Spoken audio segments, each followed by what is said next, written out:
Bonjour tout le monde, bonjour chers amis, j'espère que vous allez tous très bien, que votre famille se porte très bien. Aujourd'hui, nous nous plongeons dans certaines spéculations très importantes pour la survie du club, du FC Barcelone. Et on le fait en discutant du potentiel successeur de Xavi à la tête du FC Barcelone. On a deux noms. On a De Zerbi, Roberto De Zerbi, et on a Hansi Flick. La communauté barcelonaise est en ébullition depuis que ces deux noms-là ont été cités pour remplacer Xavi. Alors, si ce sujet t'intéresse, rejoins-moi, nous allons discuter de ces deux noms-là. Lequel serait le meilleur choix pour succéder à Xavi à la tête du Barça? Alors, il y a eu beaucoup de rumeurs en voyant De Zerbi au FC Barcelone et ça a créé beaucoup de scepticisme chez les fans du Barça. Certains pensent que De Zerbi, en fait, il est le meilleur coach à cause de ses idées, pendant que d'autres pensent que De Zerbi n'a pas assez d'expérience à son bagage pour coacher le Barça. Et je trouve que les fans du Barça qui sont sceptiques à l'idée d'envoyer De Zerbi au FC Barcelone, c'est à raison. Pourquoi je dis ça? Avant de commencer, soyons très clairs. De Zerbi, c'est un bon coach. Pour moi, c'est un excellent coach même, c'est un tacticien. Et le travail que ce gars-là, il a mené à Brighton, il est à ça lui. Il a été très exceptionnel du côté de Brighton. Mais avant ça, même à Sassuolo, nous avons vu ce que le mec il était en mesure de proposer. Un très beau football en 4-2-3-1. Le coach qui n'a pas peur de changer de stratégie en fonction de l'adversaire, qui priorise la plupart du temps un double pivot. Mais en fait, on est sur un coach qui est capable de transcender une équipe. Du côté de Brighton, il a été en mesure de le faire avec un budget plutôt réduit comparé à ses confrères coachs. Son recrutement, il est aussi très intelligent. Aller chercher un petit comme Adengra, ouais, fan d'Adengra ici, ivoirien, mais qui est en mesure de marquer contre de grandes équipes. On a vu Adengra marquer contre Liverpool, on a vu son doublé la semaine dernière, en fait, la journée dernière, il y a 2 jours. Et pour moi, palpitant. C'est un coach qui sait chercher les têtes. Petite parenthèse, les amis, il y a un très gros remaniement dans mon studio à la maison ici. Et ça fait que l'enregistrement est très compliqué. Il y a de la latence, il y a du lagging, il y a plein de choses de streaming que vous connaissez, que vous connaissez. Mais bon, j'espère que la qualité sera quand même au rendez-vous. Donc, continuons. La question, en fait, quand on parle d'un coach, du coach du Barça, c'est pas est-ce que j'ai bien fait à Brighton, du coup je suis qualifié pour venir entraîner le Barça. C'est pas est-ce que le fait que je fasse bien dans un club de milieu de tableau en Angleterre me qualifie pour le Barça. Non, c'est pas ça. Est-ce que c'est le bon coach pour le Barça? Mais je suis pas en train seulement de poser cette question-là par rapport au Barça. La question se pose aussi à lui. Est-ce que l'étape Barcelone, c'est la prochaine étape qui est plus logique pour lui? Je veux dire, quitter Brighton et aller au Barça. Je répète, quitter Brighton pour le Barça. Comment, les gars? Je ne pense pas que ce soit une marche qui est à la hauteur de l'étape où il est actuellement. Pour moi, ça serait bien de quitter Brighton pour un autre club qui est entre Brighton et le Barça. Parce que la pression médiatique qu'il y a au Barça, la pression qu'il y a du côté du Barça, c'est trop compliqué. Je prends un petit exemple. De Zerbi s'est mangé 4-0 contre Luton pardon, il y a quelques journées de cela. Je crois que c'était avant la CAN. Bref, il y a quelques journées de cela, il se prend un 4-0. Mais facile pour lui parce que les médias ne vont pas lui faire un tapage. Les médias ne vont pas lui faire un gros pressing. Oui, il y aura quand même un pressing du côté des médias de Brighton, mais ils ne vont pas lui faire un très gros pressing. Imaginez une seconde être le coach du Barça et perdre 4-0 contre Grenade ou bien 4-0 contre une lanterne rouge. Vous pensez que les médias vont être dociles envers le coach? Non. Tu perds 4-0 et automatiquement, tu dois justifier tous tes faits et actes. Tu dois justifier ton style de jeu. Tu dois remettre en question la sélection. Tu dois protéger ta sélection de joueurs. Tu dois protéger ta personnalité. Tu dois protéger tes joueurs. Tu dois protéger ton équipe. Tu dois perdre 4-0 au Barça. Tu es déjà à côté de la crise parce qu'au Barça, on ne te permet pas de perdre lamentablement comme ça. Mais du côté de Brighton, c'est passé facilement. Il a perdu 4-0 et après, il y a eu un peu de pression, des supporters qui étaient quand même fâchés. Mais qu'est-ce qui s'est passé après? On le voit, il a quand même eu le temps de rebondir. Et oui, il a rebondi avec une très belle victoire récemment. Comme je parle du doublé de Adengra et tout. Donc cette nuance-là, en fait, pour moi, c'est déjà très grand. Donc oui, De Zerbi, il a de l'expérience à Sassuolo. Il a de l'expérience à Brighton. mais les conditions seront très différentes du côté du Barça. Grosse pression médiatique. Voilà. Je ne sais même pas comment expliquer, mais vous comprenez un peu de quoi je veux parler. Regardez ce qui s'est passé du côté de Xavi, par exemple. C'était quelqu'un qui manquait un peu d'expérience du côté international. Ouais, il avait de très belles idées, mais il manquait énormément d'expérience dans le football européen. Et qu'est-ce qui s'est passé? Et en plus de cela, Xavi, c'est un ancien joueur du Barça. C'est-à-dire qu'il connaît le Barça, il connaît la pression qu'il y a du côté du Barça, il connaît l'envergure de perdre un match au Barça. Mais il est venu en tant que coach et ça ne l'a pas épargné de tout ce qui est pression médiatique. Il a eu une énorme pression, ça fait qu'il ne pouvait plus continuer.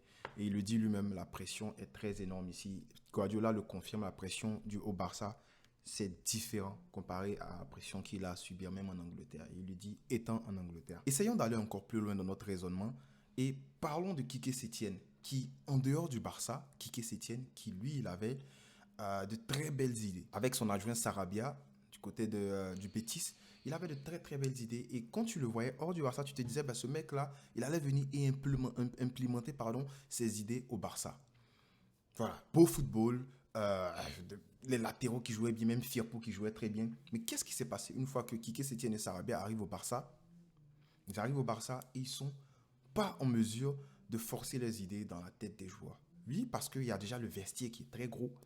Et si le vestiaire ne t'écoute pas et que ça ne joue pas bien au football, mais qu'est-ce qui se passe? Tu reçois de la pression, même si tu étais un bon coach, même si tu étais un tacticien. Et oui, ça n'enlève rien à Quique Setién, ça n'enlève pas au fait que Quique Setién était un coach qui était intelligent, qui avait de très belles idées tactiquement. Quique voulait faire de grands changements au Barça, mais les joueurs ne l'ont pas suivi. Et même, on peut même se dire que les joueurs se sont dit, ou on dit à Quique Setién, toi, tu n'as rien gagné comparé à nous. Qu'est-ce que tu vas venir nous dire ici que nous, on ne sait pas déjà?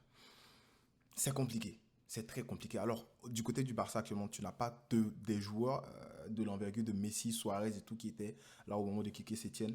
Mais l'idée reste la même. Donc, même si De Zerbi a la capacité de faire jouer du très beau football au Barça, est-ce qu'il a les épaules pour surmonter cette pression et ces joueurs, c'est l'emblème même du Barça? Est-ce qu'il en a dans le sac pour s'arrêter fermement sur ses idées, quelle que soit la pression médiatique, quel que soit ce qui se passe, et dire j'ai confiance en mes idées, j'ai confiance que ce que je suis en train de produire au FC Barcelone va porter des fruits, sachant que tu n'as même pas assez de temps pour montrer que tu peux porter des fruits, parce qu'au Barça, on veut des résultats là maintenant.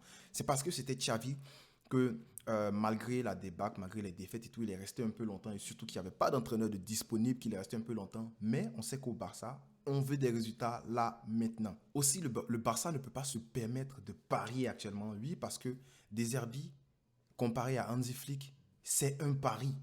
Un très bon coach, avec de très belles idées, mais ça reste un pari. Un autre point très important, c'est que si la direction regarde Hansi Flick et De Zerbi et dit nous allons aller avec De Zerbi parce que De Zerbi est plus proche de l'ADN du Barça.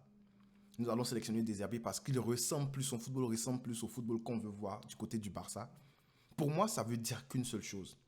Ça veut dire que la direction pense que le problème au FC Barcelone, c'est le coach. C'est juste le coach. Le problème, c'est juste changement de coach et ça fonctionne. Et s'ils pensent ça, ça veut dire qu'on n'a encore rien compris. Parce que pour moi, le problème au Barça, c'est plus que changer d'un simple coach. C'est changer de mentalité, changer de façon de penser, changer de structure même d'entraînement, changer les racines du problème, changer les racines, les bases sur lesquelles nos joueurs même s'entraînent. C'est changer toute cette structure-là. Et Hansi Flick, de l'autre côté, bah, c'est ce que le mec il veut faire. C'est ce qu'Hansi Flick il veut faire. Parce qu'Hansi Flick ne vient pas juste pour au Barça avec un changement de coach et tout. Hansi Flick veut changer plein de choses. La preuve en est que Hansi Flick demande de venir avec son propre assistant. Oui, il va sélectionner un assistant qui peut parler espagnol, qui pourra être le relais entre lui et les joueurs et la direction. Mais il veut venir avec son propre assistant, il ne veut pas qu'on lui propose un assistant. Autre chose, c'est que Hansi Flick veut venir avec ses médecins. Ouais, c'est de ça qu'on parle quand on dit changement total. Hansi Flick veut venir avec ses médecins. Hansi Flick voudrait venir au Barça aussi avec un coach physique, un préparateur physique à lui-même. Parce qu'on a vu que le Barça souffre physiquement dans plein de matchs. Dans plein de matchs, on souffre physiquement. les joueurs se blessent trop, donc ça pourrait être préparation physique alliée avec le côté médecine du Barça, même l'alimentation, etc. Hansi Flick veut venir avec toute son équipe. Donc la direction a déjà discuté avec Hansi Flick, ils savent déjà ce que le gars veut. Et pour moi, c'est Hansi Flick la solution. C'est Hansi Flick la solution parce que Hansi Flick sait que le problème, il est très profond du côté de Barça et il vient avec toute son équipe. Une mentalité de gagnant, une mentalité, on se rappelle Hansi Flick qui menait, comment il a crié sur les joueurs de Liverpool, du Bayern, pendant qu'il menait au score, il était fâché. Voilà. Il était fâché et c'est de ce genre de coach-là dont on a besoin. Même si on mène au score, même si on joue bien, mais tant qu'on ne joue pas de façon exceptionnelle, il veut que ses joueurs se rapprochent de la perfection. C'est de ça dont on a besoin. Et Hansi Flick, pour moi, il va aider même à faire progresser les jeunes. Parce qu'ils sont encore jeunes, ils sont maniables. Donc, c'est le moment de leur inculquer des valeurs d'excellence. Alors, Hansi Flick, je sais, c'est 16 millions d'euros qu'il faut payer pour se le faire. Mais pour moi, pour un coach qui a voilà, son palmarès, je crois qu'il a un triplé. Hein, il a un triplé avec le Bayern. Bien vrai que du côté de l'Allemagne, ça n'a pas été très bien. Mais pour moi, c'est ce coach-là qu'il faut. Voilà, parce qu'il vient au vestiaire, il a déjà remporté la Ligue des Champions et il sait comment parler aux joueurs pour qu'ils aient faim de ces trophées-là. Je veux être clair. Je ne suis pas en train de dire qu'Hansi Flick est parfait en tant que coach. Je ne suis pas en train de dire que c'est le meilleur coach. Non, loin de là. Je peux même aller en disant même qu'Hansi Flick, il y a plein de coachs actuellement qui ont beaucoup plus d'expérience que lui. Un coach comme Klopp, pour moi, il est disponible. On doit sauter là-dessus sans problème, sans réfléchir, sans ralentir. Mais pour moi, le changement de coach au Barça, ça doit être quelque chose de très profond. Ça doit être quelque chose de très, très profond. Je veux un homme qui va venir au Barça et changer les choses automatiquement.